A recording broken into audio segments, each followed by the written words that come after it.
মাছের দই কাতলা। এই যে দেখছো বন্ধুরা, কাতলা মাছের সাইজগুলো দেখো না, খুব সুন্দর। পুরো বাড়ি দিয়ে যাবে, একদম পুরো দিয়ে যাবে। এই যে আগে থেকে কিছু মাছ ভেজে রাখা হয়ে গেছে, এই যে ভেজে রাখা হয়ে গেছে, খানিকটা ভেজে নিয়েছি। এইগুলো দেখো না, দারুণ একদম পিসগুলো যা সুন্দর এনেছে, একদম ধাম্পায় বিয়ে বাড়ি এসেছে, একদম খুব সুন্দর। এটার মধ্যে আমি পেঁয়াজ রসুন ভেজে দই দিয়ে পেস্ট করে নিয়েছি, ওটাকে ভেজে পেস্ট করেছি। আর এটা রয়েছে আমার পোস্ত বাটা আর মগজদানা বাটা। ঠিক আছে, তো আমি আগে এই দুটোই দিয়ে দেবো, দিয়ে দিলাম পোস্ত আর মগজদানা বাটা। তার সঙ্গে আমি একটু জল দিয়ে দেবো, আমি একটু জল দিয়ে দিয়েছি। এইগুলো তিলে বাটা তো, মিক্সিতে থাকলে কি হয়, মিক্সিতে থাকলে টেস্টই থাকে। আচ্ছা, দই আর যে পেস্টটা ছিল সেটা আমি দিয়ে দিলাম। একদম সুন্দর করে এখানে আমি জিরে, শুকনো লঙ্কা, কাঁচা লঙ্কা সব বেটে রেখে পেস্ট করে রেখেছিলাম, বেশ করে কাইটা আমি করে রেখেছিলাম। হ্যাঁ, কষানো, এটা দিয়ে দিলাম।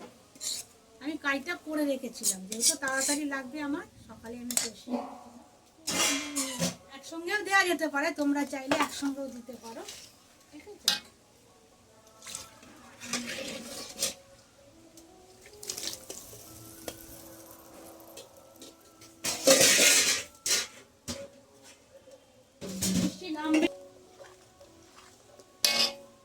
এর মধ্যে দিয়ে দেবো আমি হলুদ গুঁড়ো। আমি কিন্তু কাঁচা লঙ্কা বাটা দিয়েছিলাম। কাঁচা লঙ্কা বাটা দিলেও এর সঙ্গে আমাকে আর একটু শুকনো লঙ্কা দিতে হবে।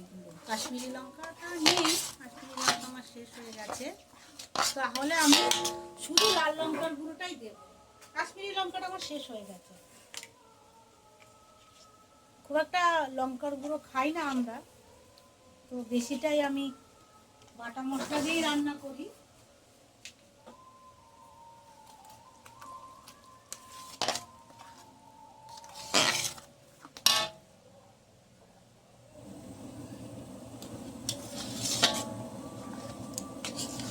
গ্যাসটা আমি আস্তে করে রেখেছিলাম, নাহলে দইটা ফেটে যেত। এইবার দেখো কাইটা আমার রেডি, একদম পুরো কমপ্লিট। নুন দেব, নুন আমি একটু দিয়েই রেখেছিলাম, আর একটু দেবো, তারপর বাকিটা একটা টেস্ট মতন করে দেবে, যে যা স্বাদ মতন করে দেবে। একটু স্বাদ মতন নুন দিয়ে দিলাম। আমি মশলাগুলো কষিয়ে রেখেছিলাম তো, আমার ওই জন্য তাড়াতাড়ি হয়ে যাবে। মশলাগুলো কষিয়ে রেখেছিলাম এই জন্য। কাইটা রেডি, এবার মাছগুলো আমি খালি দিয়ে দেবো, বাস মাছগুলো দিয়ে দিলাম একদম। এবার একটু দেবো কস্তুরি মেথি করতে। এই যে আমাদের মাছ রেডি, এবার একটু কস্তুরি মেথি দিয়ে দেবো, ব্যাস কমপ্লিট রান্না। এই যে কস্তুরি মেথি একটু দিয়ে দিলাম, এগুলো আমার ঘরেই শুকনো করা, এগুলো কেনা নয়।